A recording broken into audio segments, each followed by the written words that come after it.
ये video last तक जरूर सुनना, क्योंकि इसमें एक ऐसी सच्ची और प्रेरणादायक कहानी है जो आपके दिल को छू जाएगी और आपकी सोच बदल सकती है। बहुत समय पहले एक छोटे से गांव में एक आदमी रहता था जो जन्म से अंधा था। उसने कभी इस दुनिया की रोशनी नहीं देखी थी। ना उसने सूरज की किरणों को महसूस किया था, ना ही अपने परिवार के चेहरों को देखा था। लोग उसे अक्सर दया की नजर से देखते थे, और कुछ लोग तो यह भी कहते थे कि यह उसकी या उसके माता पिता की किसी गलती की सजा है।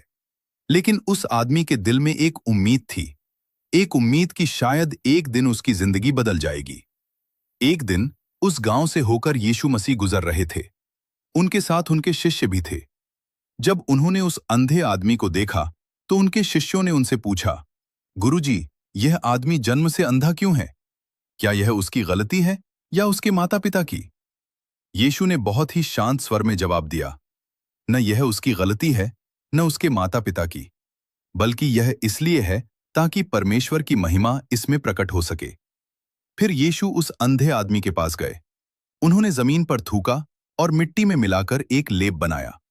फिर उन्होंने वह लेप उस अंधे आदमी की आंखों पर लगाया और उससे कहा, जाओ, सिलोह के कुंड में जाकर धो लो। वह आदमी, जो कभी कुछ देख नहीं पाया था, बिना सवाल किए यीशु की बात मानकर वहां चला गया। सोचिए, कितना विश्वास रहा होगा उसके अंदर। वह धीरे धीरे रास्ता तय करते हुए सिलोह के कुंड तक पहुंचा और अपनी आंखों को धोया। जैसे ही उसने अपनी आंखें धोईं, एक चमत्कार हुआ। उसकी आंखों में रोशनी आ गई। पहली बार उसने इस दुनिया को देखा। पहली बार उसने आसमान, पेड़, पानी और लोगों के चेहरे देखे। उसकी खुशी का कोई ठिकाना नहीं था। वह खुशी से चिल्लाने लगा और गांव में वापस आ गया। जब गांव के लोगों ने उसे देखा तो वे हैरान रह गए। कुछ लोग कहने लगे, क्या यह वही नहीं है जो पहले अंधा था? कुछ ने कहा, नहीं, यह कोई और होगा। लेकिन वह खुद कहने लगा, मैं वही हूं। लोगों ने उससे पूछा, तुम्हारी आंखें कैसे ठीक हुईं? उसने जवाब दिया, एक व्यक्ति जिसका नाम यीशु है, उन्होंने मेरी आंखों पर मिट्टी लगाई और मुझे सिलोह के कुंड में धोने को कहा। जब मैंने ऐसा किया तो मैं देखने लगा। यह खबर पूरे इलाके में फैल गई। कुछ लोग खुश थे, लेकिन कुछ लोग शक करने लगे। वे उसे फरीसियों के पास ले गए, जो उस समय के धार्मिक नेता थे। फरीसियों ने उससे कई सवाल पूछे, लेकिन जब उसने सच बताया तो उन्होंने उस पर विश्वास नहीं किया।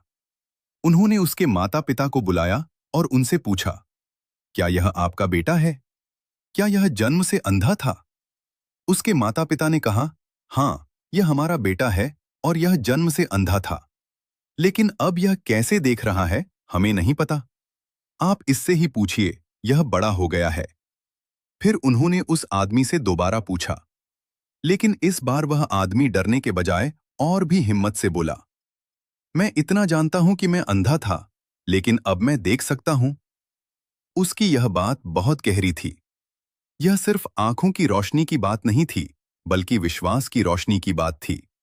जहां एक तरफ लोग शक कर रहे थे, वहीं दूसरी तरफ वह आदमी पूरे विश्वास के साथ सच पर खड़ा था।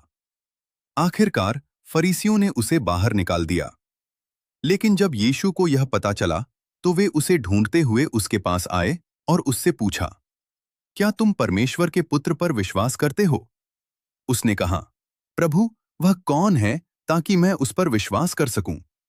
यीशु ने कहा, तुमने उसे देखा है और वह तुमसे बात कर रहा है। तब उस आदमी ने कहा, प्रभु, मैं विश्वास करता हूं, और उसने यीशु को प्रणाम किया। इस कहानी से हमें एक बहुत बड़ी सीख मिलती है। कभी कभी हमारी जिंदगी में अंधकार होता है, मुश्किलें, दुख और परेशानियां। हमें लगता है कि शायद अब कुछ नहीं बदल सकता। लेकिन अगर हमारे दिल में सच्चा विश्वास हो, तो चमत्कार हो सकते हैं। यीशु ने उस अंधे आदमी को सिर्फ आंखों की रोशनी नहीं दी, बल्कि उसे एक नई जिंदगी दी, उम्मीद और विश्वास से भरी हुई। आज भी अगर आप किसी परेशानी में हैं, अगर आपको लगता है कि आपकी जिंदगी में अंधेरा है, तो याद रखिए, विश्वास सबसे बड़ी ताकत है। अगर आप दिल से भरोसा करेंगे, तो रास्ते जरूर खुलेंगे। अगर आप यीशु पर भरोसा करते हो, तो आमीन जरूर लिखना।